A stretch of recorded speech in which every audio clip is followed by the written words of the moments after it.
standing up saying something like, you know, I am a former Los Angeles police narcotics detective. I worked South Central Los Angeles, and I can tell you, Director Deutsch, emphatically and without equivocation, that the agency has dealt drugs in this country for a long time. And the room exploded. I had been saying that CIA was dealing drugs for 18 years. I mean, I'd been shot at for it. I'd been forced out of LAPD. I'd been trashed. I'd been called crazy. If in the course of the IG's investigations and Fred Hitz's work, you come across evidence of severely criminal activity, will you tell the American people the truth?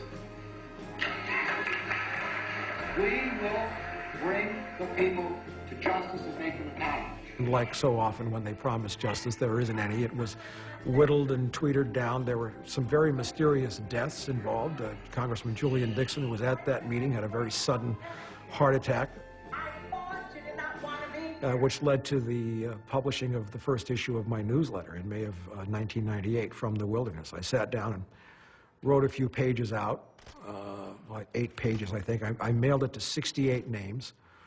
And over the next 8.5 years, From the Wilderness grew to have as many as 60 members of Congress as subscribers, professors at universities around the world, government officials.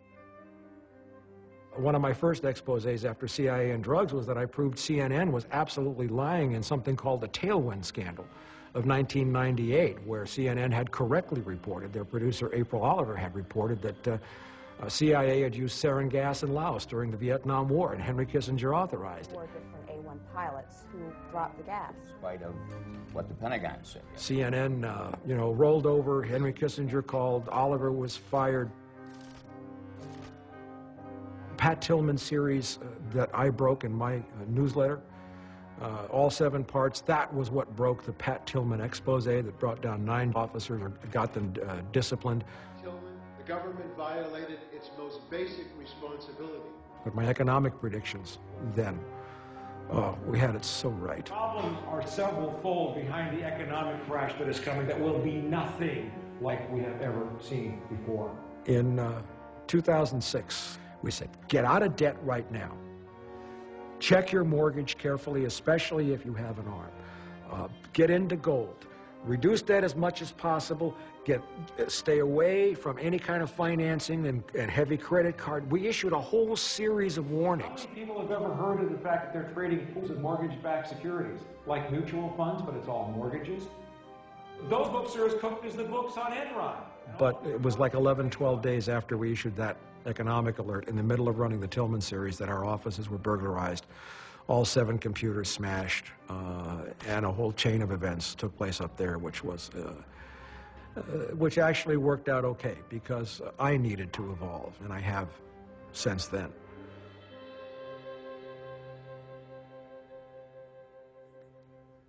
There was a period after, you know, so many years of deliberate attempts to sabotage my operations, 4 of which we connected in one way or another to the FBI. I published that I had retired. I said officially that I had retired. What I had, and at that point, given the way I felt, that was a pretty honest statement.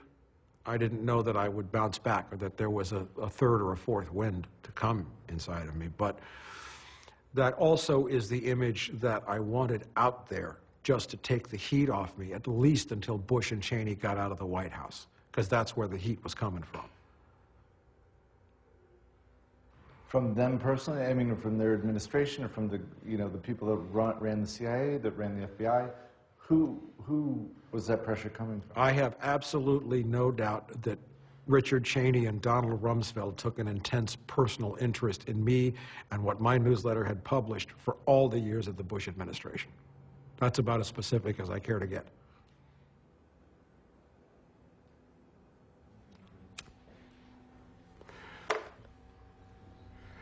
There was a guy named von Clausewitz who said that war is a continuation of politics by other means. Politics is a continuation of economics by other means. To understand all of this mess, you need to understand one term. It's a big financial term that's real simple to understand. It's called a derivative. A derivative is any financial instrument which is derived from the inherent value of something else that's tangible. In other words, an ear of corn has value. A barrel of oil has value. If you have a house and a mortgage, that's fine.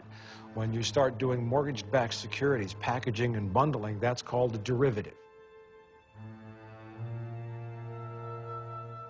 As of the start of the collapse, which let's peg at September of 2008, there were derivatives with a notional value, meaning that if you added up all the pieces of paper, were worth $700 trillion.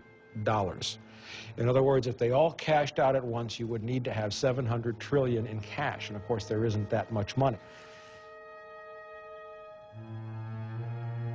So with all of these hedges and derivatives and puts and calls, those are all derivatives, and all these other things they do, all they cared about was making the minimum monthly payment on the credit card bill. In other words, to service the $700 trillion in notional value derivatives, they had to pay a certain amount of cash every month, and God forbid they should all come due. What's happening with all of these bailouts, which are now around 11 trillion if you add up all the U.S. bailouts, they're chasing a $700 trillion derivatives bubble down the drain.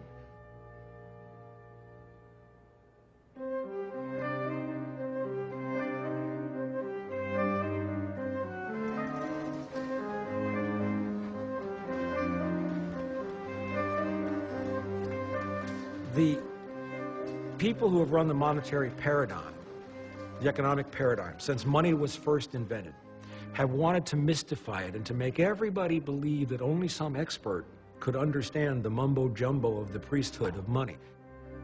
Three things only anybody needs to know about the way money works around the world today. One, fiat currency. What is money? If I were to take a bill out of my wallet, and I reach in my wallet and I pull out this bill, it's $20. Wow. Okay. Can I eat it?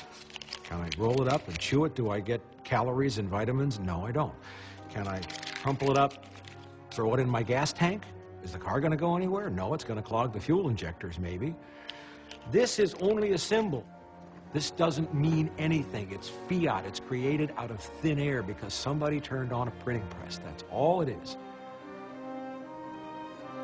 Before the great growth of population, which occurred with the advent of oil, came this revolution in the monetary system as well.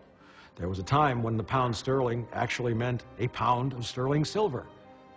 There was only so much silver out of the ground. It was tangible. You couldn't print silver. It was something real.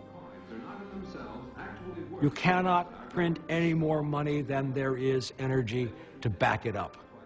That simple.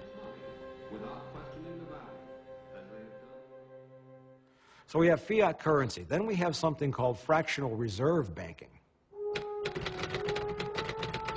If you were to bring me in a $10 deposit, I could make $90 worth of loans based on just having that $10 in my drawer, because it's all calculated on the premise that not everybody's going to come in and want their cash all at once. That's called a run on the bank. So they have calculated the odds, much as Vegas odds makers do. And said, okay, well, you know, very little odds under normal conditions. When I lend now a total of $100 based on that $10 deposit, that's more money that I create out of thin air. Well, gee, that means that in order to pay off, whoever gets that money has to make more money still to feed in at the bottom to pay the bank so that the bank can create still more money. You know, I think it's probably pretty safe at this point in time with the collapse of the U.S. economy to say that pretty much everybody is understanding how compound interest works. The higher the interest rate on your credit card, for those people who had, 20, 25% cards, that means they're creating that much more money if they don't pay cash every month. What I have just described is a pyramid scheme. We live in an infinite growth paradigm, which requires growth forever. It's not that Bernie Madoff was a pyramid scheme or Stanford was a pyramid scheme. The whole economy is a pyramid scheme. The whole global economy cannot be sustained.